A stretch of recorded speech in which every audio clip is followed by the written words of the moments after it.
everybody. Welcome back to Solid Performance Solutions. This is Chris McCabe of e-commerce. Chris, former Solid Performance account investigator and investigative specialist, as they called us back at Amazon.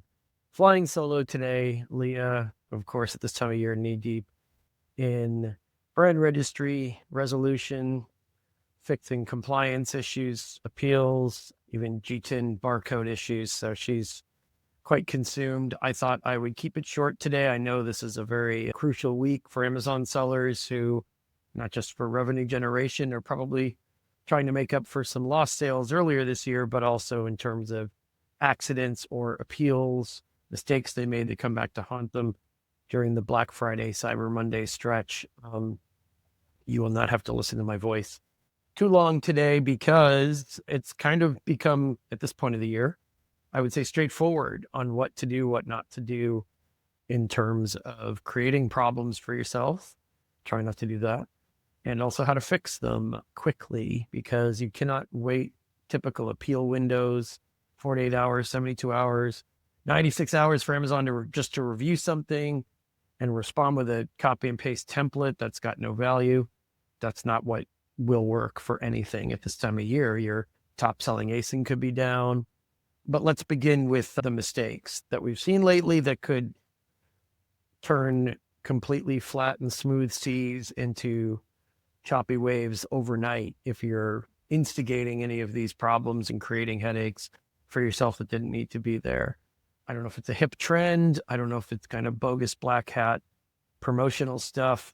One of the behaviors we've heard a lot about lately is this idea of nuking or attacking or eliminating your competition right before peak sales day, but doing it in some supposedly legitimate or Amazon TOS compliant way, not obvious black hat methods. Well, let me tell you, this is not the time of year to be taking shots at your competition. Amazon itself will tell you that their zero tolerance enforcement and policy enforcement is in full swing right now. They're identifying service providers and other parties, consultants, whoever, that they see out there promoting certain kinds of behaviors that they don't want sellers to embrace. They don't want inflation of their abuse reporting queues. First of all, they might have to take your ASINs or your account down in retaliation for some of these behaviors. So that boosts the number of reinstatement appeals. Okay. Secondly, they're going to see more abuse reports, whether it's through Seller Central, whether it's through general email queues. It could be emails to executives, emails to Jeff, aka executive seller relations. It could be seller forums, Twitter accounts, could be lots of stuff. This is the wrong time of year to be starting fights, picking wars that will drag Amazon and their internal enforcement teams into the fray. They won't appreciate that. They're going to scrutinize you for any skeletons in your closet anytime you do this type of reporting. I've been saying that a lot lately, publicly, probably a lot since I went to Amazon Accelerate and sat down with some Amazon people, but I only see it increasing. I only see people taking more risks, flouting more rules, making assumptions that if you hire somebody to act on your behalf and you don't really know where your money's going or what they're doing on your behalf, you have plausible deniability, as they say, and you can use that in an appeal. The days of blaming third-party services are pretty much over. That doesn't mean Amazon doesn't want information and details and all the nitty-gritty about who you hired so that they can scope out what those people are up to. But they also need for any of this to be meaningful or to help you appeal it after you've been caught with your hand in the cookie jar, whether it's bogus IP claims, buying from a competitor, leaving a negative review, anything that could take out competition that might be a so-called gray area, which of course, zero enforcement policy enforcement means it's black and white. It means there is no gray area. So the second thing about this whole conversation that I can't stand is anyone who mentions the word gray or gray area. That's the past. You're living in the past. And if you're living in the past, there's nothing I can say to drag you into the present other than stop doing it. What they need you to tell them is the details and the methodology. And if you don't know, if whoever you've hired or whoever you've tasked with knocking out your competition, submitting things to Amazon that can't be substantiated, or at least there's no transparency, you haven't seen what it is, you don't know where it went, what it was, what it said, then there's two major problems, right? One, you can't give Amazon what they want during the appeal process. They're going to request this info and you're not going to have it. Number two, the service provider, consultant you hired, third party that you got involved in this, they're probably going to go run screaming away from you and not answer you. You've already paid them in most cases. So they're not going to help you get them caught doing whatever they were doing. If anything, they're going to prevent you from doing that. And we've seen, I don't know, between 5 and 10 examples, I would say, over the last 10 years, where the service provider realized they were going to be in hot water with Amazon or maybe with the public if it got posted publicly. And what did they do? They started threatening the seller, like, don't disclose this publicly. I'm going to take action against you. It becomes very acrimonious. They start fighting with each other.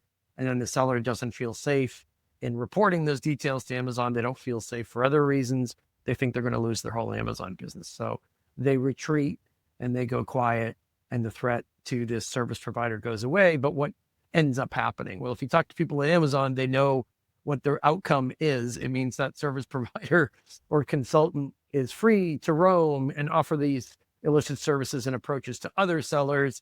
And then the snowball effect, right? It just picks up steam as it goes downhill until there's some spectacular crash where everyone starts posting on LinkedIn, Twitter, social channels, wherever, saying we all hired the same man or woman, or we hired the same service and they deceived us and we were duped and we were gullible and we fell for this stuff. And we thought it would help us knock out illegitimate competition, but they were just shooting at as many competitors of ours as possible. Whether it was legit or not didn't matter. They wanted our cash to be rolling into their accounts. And if you ever listened to this podcast, ever heard me speak at the Prosper Show or at our own conference or really anywhere internationally or not, our stance on this, which is you get what you pay for. You should know, as the business owner, as the seller of record in Seller Central, the buck stops with you. You should know where your dollar is going.